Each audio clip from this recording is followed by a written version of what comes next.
அவங்க அடக்கி சொன்னார். இப்போ என்ன பண்ணீங்கன்னா நிறைய பேர் கேஸ் போட்டிருந்தாங்க, தமிழ்நாட்டிலும் சரி கர்நாடகாவிலும் சரி போட்டிருக்காங்க. சரிங்களா?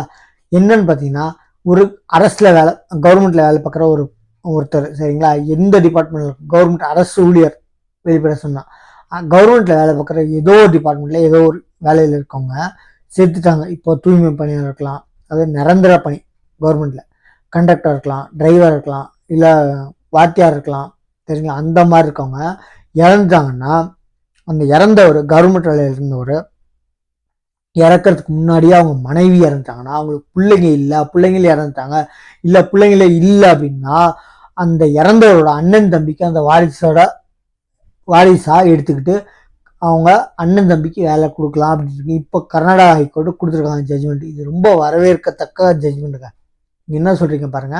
ஆக்சுவலி ஒரு அரசு ஊழியர் இறந்துட்டாருன்னா, அவர் இறக்கிறதுக்கு முன்னாடியே அவங்க மனைவி இறந்துட்டாங்கன்னா, இல்லை மனைவி கவர்மெண்ட் வேலையில் இருக்காங்க, அவங்க ஹஸ்பண்டு முன்னாடி இறந்துட்டாங்க, அந்த கவர்மெண்ட் வேலையில் இருக்கவங்க ஊழியர் இறந்துட்டாங்க அப்படின்னு சொன்ன ஆப்போசிட் பார்ட்டி, அதாவது ஹஸ்பண்ட்னா ஒய்ஃப்னா ஹஸ்பண்டு, இவங்க இறக்கிறதுக்கு முன்னாடியே இறந்துட்டாங்கன்னா, அவங்க பசங்க அவங்களுக்கு இல்லை அப்படின்னா வாரிசா அவங்க அண்ணன் தம்பி இல்லை அக்கா தங்கச்சி எடுத்துக்கலாம், அவங்களுக்கு இந்த வேலையை கொடுக்கலாம் அப்படின்னு இருக்காங்க வாரிசு அடிப்படையில்.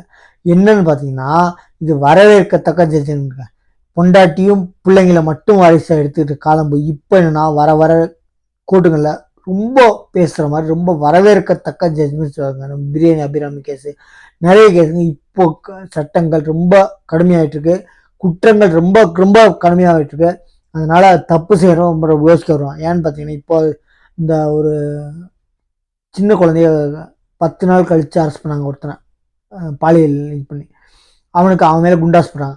அந்த மாதிரி கேஸில் ஆக்சுவலி குண்டாஸ் போடணுங்க. ஏன்னா 10 நாளாக சிசி கேமரா இருந்ததுனால பிடிச்சாங்க. 10 நாள் கழிச்சு ரொம்ப ஆகட்டம் காட்டிட்டான், கண்டுபிடிச்சாங்கன்னா அந்த ஃபோட்டோ அந்த வீடியோ எடுத்தவொன்னே அந்த அவன் ஃபேஸும் ஒத்து போய் மெடிக்கல் டெஸ்ட்லேயும் ப்ரூஃப் ஆகினதுக்கப்புறம் தான் அவனுக்கு கன்ஃபார்ம் பண்ணாங்க. சிசிடிவி கேமரா இல்லைன்னா மாட்டியிருக்க மாட்டான்.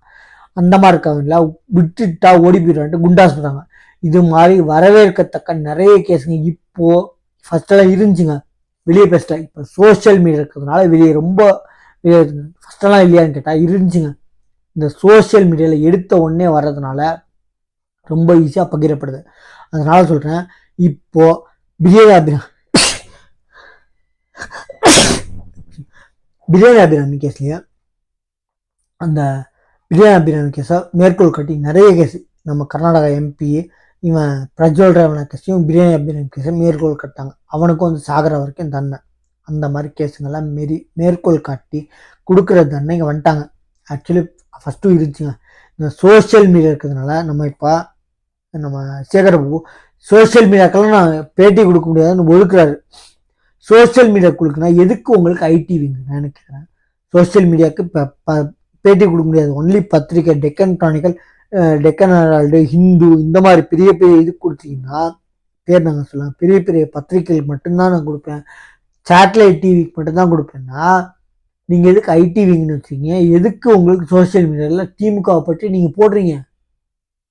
எதுக்கு சார் ஐடிவிங்கு?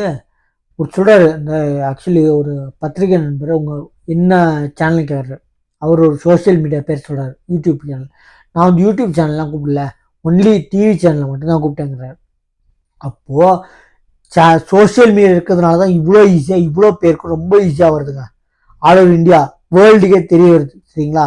இங்கே இருக்கவங்க எங்கெங்கேயோ பார்க்குறாங்க.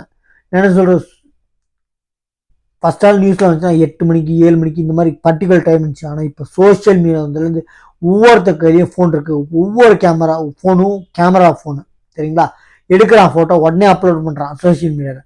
சோஷியல் மீடியா தான் இப்போ நம்பர் 1 சேனல் ஆகி போச்சு. சரிங்களா? ஃபேஸ்புக்கு, இன்ஸ்டாகிராமு, ட்விட்ரு, இந்த மாதிரி பல சோஷியல் மீடியா இருக்குது, யூடியூபு.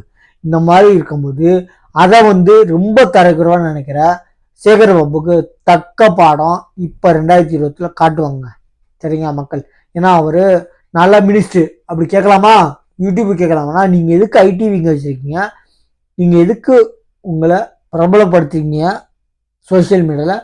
அப்போ உங்கள் கண்டென்ட்லாம் தூக்குறது சோஷியல் மீடியா யாரும் எங்கள் திமுகவை பற்றி பேசுறது இங்கே சொல்லுங்கள். உங்கள் ஒரு நாள் கூட தாண்ட மாட்டீங்க திமுக, அதாவது நீங்கள் சொல்கிறதுனால திமுகன்ற. யார் ஒருத்தவங்க சோஷியல் மீடியா வேணான்றீங்களோ அன்னையோட முடிஞ்சிச்சு, அந்த வருஷம் கூட இல்லை, அன்னையோட முடிஞ்சு போச்சு உங்க ஆட்சி. சரிங்களா? எந்த கட்சியா இருக்கட்டும். எவ்வளோ தெரியுமா சொல்றேன்னா, ஆணவம். நாங்கள் ஆட்சியில் இருக்கோம் சேகர் பாபுக்கு. அவர் துறையும் இல்லாது ஆக்சுவலி வந்து மூக்க நீட்டிக்கிட்டு நான் வந்து சோசியல் மீடியாவுக்கு யூடியூப் கொடுக்க மாட்டேன்னு சொல்றது எவ்வளோ கொடுமை பார்த்துக்கோங்க. இப்போ இந்த கர்நாடக உயர் நீதிமன்றம் கொடுத்த ஜட்ஜ்மெண்ட்டு அரசு ஊழியராக இருந்து அவங்க முன்னாடியே அவங்க துணைவியார் இல்லை அவங்க ஹஸ்பண்ட் இறந்துட்டு அவங்க பிள்ளைங்க இல்லைன்னா கூட போகிறவங்கள வாரிசுதாரரை எடுத்துட்டு அவங்க வேலை கொடுக்கலாம் அப்படின்னு சொல்லியிருக்காங்க. இது வரவேற்கத்தக்க ஜட்ஜ்மெண்ட்டுக்கு எப்படி பார்க்குறீங்க? நம்ம சேனலை சப்ஸ்கிரைப் பண்ணி பாருங்க. தேங்க்யூ.